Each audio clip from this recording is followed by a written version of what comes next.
बोडगेश्वरा राखणारा, देवा बोडगेश्वरा राखणारा, गोमंतकाच्या करुणा करा, गोमंतकाच्या करुणा करा.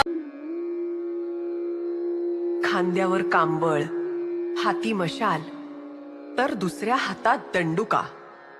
भव्य दिव्य मनोहारी रूप त्या राखणदाराचं. तो राखण करतो आमची तुमची समस्त गोमंतकाची. म्हापशाचा बोडगेश्वर म्हणजे संपूर्ण गोमंतकाचा तारक. भक्ताच्या हृदयातून त्याच्यासाठी आलेली आर्त हाक ऐकता